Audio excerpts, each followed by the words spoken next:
মাত্র ৫টি খাবার খেলে সারা জীবনের ক্যালসিয়ামের ঘাটতি পূরণ হবে। উচ্চ ক্যালসিয়ামযুক্ত এই ৫টি খাবার খেলে কখনোই আপনার শরীরে ক্যালসিয়ামের ঘাটতি হবে না। হাঁটুর ব্যথা, পিঠের ব্যথা, ঘাড়ের ব্যথা, সব ধরনের ব্যথা হয় ক্যালসিয়ামের অভাবে। এছাড়া মেজাজ খিটখিটে হওয়া, ঘুম ভালো না হওয়া, শরীর প্রচণ্ড দুর্বল হওয়ার মতো সমস্যা ক্যালসিয়ামের অভাবেই হয়ে থাকে। আর ক্যালসিয়ামের অভাবে দীর্ঘস্থায়ী যে বড় ধরনের সমস্যায় পড়তে পারেন সেটা হচ্ছে হাড় ক্ষয় তৈরি হবে, কেননা হাড়ের ঘনত্ব কমে যায় এই ক্যালসিয়ামের অভাবে।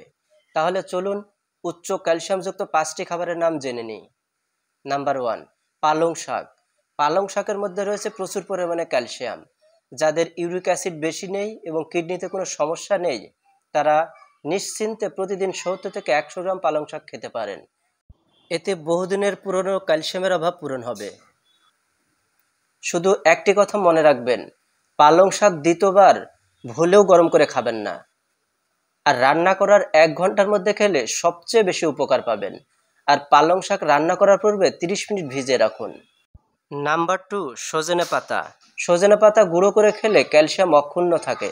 সজনে পাতায় কমলার চেয়েও ৭ গুণ বেশি ভিটামিন সি এবং কলার চেয়ে ১৫ গুণ বেশি পটাশিয়াম রয়েছে।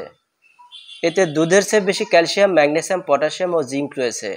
তাই সজনে পাতাকে বলা হয় সোর্স অফ এনার্জি। নাম্বার ৩, তিল। ক্যালসিয়ামের অভাব পূরণ করার জন্য তিল খেতে পারেন। মাত্র ১ চামচ তিলে ৮৮ থেকে ৯০ মিলিগ্রাম ক্যালসিয়াম পাবেন। নাম্বার ৪, টক দই। মাত্র ১ কাপ টক দইয়ে ২৮০ থেকে ২৯০ মিলিগ্রাম ক্যালসিয়াম পাবেন। তাই ক্যালসিয়ামের ঘাটতি পূরণ করতে নিয়মিত টক দই খান।